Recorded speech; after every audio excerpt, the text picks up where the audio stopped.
इस वीडियो में आप भारतीय शिक्षाविद श्री रविंद्रनाथ टैगोर का जीवन परिचय, उनका शिक्षा दर्शन, विद्यालय शिक्षा के उद्देश्य, पाठ्यक्रम, शिक्षक व अनुशासन पर विचार जानेंगे। श्री रविंद्रनाथ टैगोर का जीवन परिचय। उनका जन्म 7 मई 1861 को कलकत्ता में हुआ। पिता का नाम श्री देवेंद्रनाथ टैगोर था, माता का नाम श्रीमती शारदा देवी। अपने माँ बाप की 13 जीवित संतानों में सबसे छोटे थे। छोटी उम्र में ही माँ का देहांत हो गया था। उनके सबसे बड़े भाई श्री द्विजेंद्रनाथ दार्शनिक और कवि थे। एक भाई सत्येंद्रनाथ टैगोर इंडियन सिविल सेवा में शामिल होने वाले पहले भारतीय थे। उनके एक और भाई श्री ज्योतिन्द्रनाथ संगीतकार व नाटककार थे। उनकी बहन स्वर्ण कुमारी देवी एक कवियत्री और उपन्यासकार थी। 1878 में यूनिवर्सिटी कॉलेज लंदन में लॉ की पढ़ाई के लिए दाखिला लिया।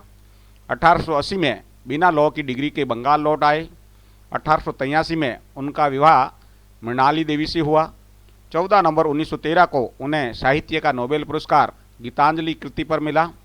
1921 में कृषि अर्थशास्त्री लियोनार्ड एम हर्स्ट के साथ मिलकर ग्रामीण पुनर्निर्माण संस्थान की स्थापना की।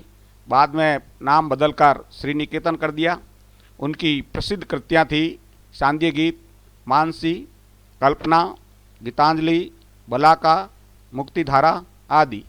उनकी मृत्यु 7 अगस्त 1941 को जोड़ासांको ठाकुरवाड़ी कलकत्ता में हुई। तात्कालिक शिक्षा व्यवस्था पर श्री टैगोर के विचार। टैगोर स्वयं लिखते हैं, जब लगभग 5 वर्ष की उम्र में स्कूल जाने के लिए मुझ पर दबाव डाला गया तो मेरा हृदय बगावत कर उठा। ऐसी व्यवस्था के प्रति जिसमें जिंदगी के रंग लेस मात्र भी न थे, जीवन की चपलता न थी, जहाँ पढ़ाए जाने वाले पाठों का परिवेश से कोई संबंध न था और जहाँ उस लोक से निर्वासित कर लाया गया था जिसमें मेरा जन्म हुआ था, जहाँ प्रकृति की हर चीज़ सुंदर थी। टैगोर आगे कहते हैं, आप लोगों में से कुछ लोग शायद जानते होंगे कि 13 वर्ष का होने के बाद मैंने शायद ही किसी शैक्षणिक संस्थान में कदम रखा हो। जब मैं बच्चा था तभी मुझे शिक्षा की खामियों का शिद्दत से एहसास करा दिया गया था। इस कारण स्कूल मुझसे दूर होता चला गया और जब मैं बड़ा हुआ तब मुझे ऐसी शिक्षण संस्था की स्थापना का निर्णय लेना पड़ा जहां वे खामियां ना हो जिनसे मैं बचपन में त्रस्त रहा। टैगोर का शिक्षा दर्शन। टैगोर के अनुसार व्यक्ति का विकास रूढ़ियों, प्रथाओं एवं रूढ़िगत सिद्धांतों से मुक्त वातावरण में ही संभव है। मनुष्य और समाज निरंतर पूर्णता की खोज कर रहा है तथा इस पूर्णता की प्राप्ति शिक्षा द्वारा ही हो सकती है। शिक्षा की इमारत खड़ी करना मात्र व्यवस्थापक व शिक्षक का ही दायित्व नहीं है, इसे विद्यार्थी के साथ मिलकर साझा व सृजनात्मक बनाते हुए आगे बढ़ना चाहिए। शिक्षा नीति के लिए निर्धारित उद्देश्य में रचनात्मकता, स्वतंत्रता, आनंद व देश की संस्कृति के बारे में जागरूकता जैसे लक्ष्यों को सम्मिलित किया जाना आवश्यक है। साथ ही उनका मत था कि इस प्रकार की शिक्षा का लाभ स्थानीय भाषा के माध्यम से ही पहुंचाना सार्थक होगा। टैगोर के अनुसार शिक्षा सिर्फ बौद्धिक विकास तक सीमित नहीं है, इसे विद्यार्थी के सौंदर्य बोध और रचनात्मकता के विकास पर भी असर डालना चाहिए। विद्यार्थियों को अपने स्वतंत्र प्रयासों के द्वारा प्रत्यक्ष स्रोतों से स्वयं ज्ञान अर्जित करने दिया जाए। वे इंद्रियों और बुद्धि को शिक्षित करने के साथ ही संवेदनाओं व भावनाओं के स्तर पर भी व्यक्ति को शिक्षित किए जाने के महत्व पर बल देते हैं। प्रकृति के साथ संपर्क, साहित्य की सहायता से सामुदायिक संबंधों के बारे में जागरूकता, उत्सवों और धर्म के बारे में शिक्षा के माध्यम से उन्होंने विद्यार्थी की आत्मा के उन्नयन का प्रयास किया, लेकिन यह पर्याप्त नहीं था। अतः उन्होंने उद्योग धंधे की शिक्षा को विद्यार्थी के चरित्र निर्माण में मददगार बताया।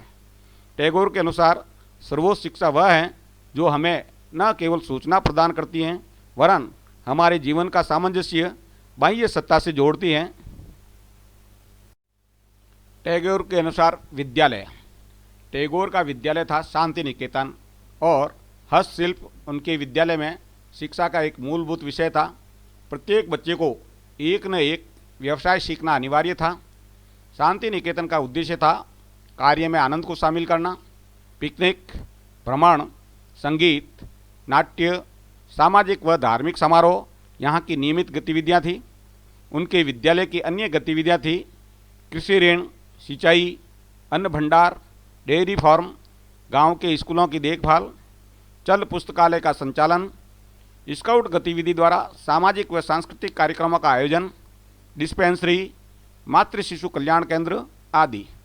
जिस प्रकार आकाश में पतंग लहराती हैं, वैसे ही विद्यार्थी विद्यालय के प्रांगण में विचरण करे। सहज विषयों से युक्त पाठ्यक्रम विद्यार्थी के मस्तिष्क को प्रकृति के समीप लाता है, ताकि विद्यार्थी स्वतंत्रतापूर्वक अपना विकास कर सके तथा स्वेच्छा से ज्ञान ग्रहण कर सके।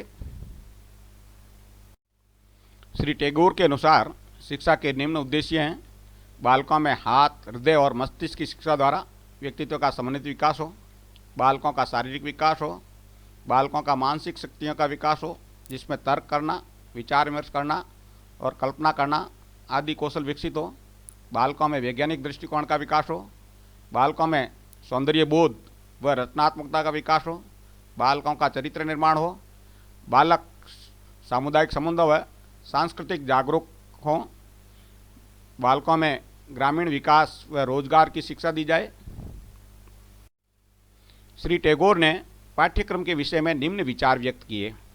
पाठ्यक्रम का स्वरूप उतना ही व्यापक होना चाहिए जितना कि शिक्षा का। पाठ्यक्रम का प्रयास संपूर्ण व्यक्तित्व के विकास के लिए हो। इस संबंध में उन्होंने कहा कि मेरी इच्छा थी कि मैं शांति निकेतन आश्रम में संस्कृति के अध्ययनार्थ विशाल रूप में एक क्षेत्र स्थापित करूं, जहां पाठ्य पुस्तकों के आधार पर संकुचित अध्ययन ही न हो, वरन समस्त प्रकार की कला एवं शिल्प, नृत्य और संगीत तथा क्रीड़ाओं का प्रयोग हो, जो ग्रामीणों की सेवा में सहायक सिद्ध हो सके।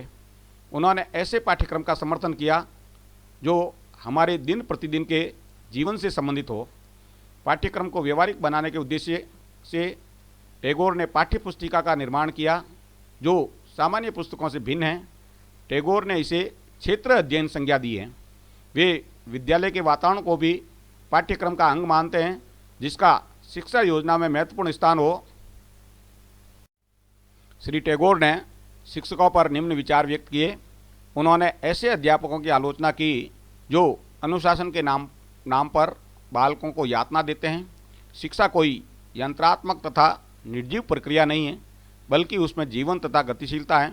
इसलिए विद्यार्थी को शिक्षा स्वयं विद्यार्थी बनकर देनी चाहिए, जिसका आधार सहानुभूति है। टैगोर ने कहा कि बहुत से शिक्षक यह नहीं समझते कि बालकों को पढ़ाने के लिए उन्हें ही बालक बन जाना चाहिए। अनुशासन पर भी उन्होंने अपने विचार प्रकट किए। टैगोर ने बाह्यारोपित अनुशासन का सदैव विरोध किया और कहा कि सच्चा अनुशासन तो वह है जो विद्यार्थी की आत्मा में अंकुरित होता है। सबसे आवश्यक बात यह है कि छात्र सर्वत्र अनुशासित रहे, किंतु इस अनुशासन का आधार बाह्य प्रभाव न होकर उसकी स्वेच्छा होनी चाहिए। स्वदंड की भावना विद्यार्थी में स्वानुशासन से ही आती है। आत्म प्रायश्चित ही सर्वोत्तम दंड विधान है। श्री टैगोर का निधन 1941 में हो गया, लेकिन उनके द्वारा शांति निकेतन में स्थापित पाठ भवन और श्री निकेतन में शिक्षा आज भी जीवित हैं। विश्व भारती आज एक केंद्रीय विश्वविद्यालय है। टैगोर ने ललित कला, शिल्प, चित्रकला और संगीत पर बहुत जोर दिया था और विश्व भारती की निगरानी में कला भवन और संगीत भवन नाम से 2 स्वायत्त संस्थाएं आज भी संचालित हो रही हैं।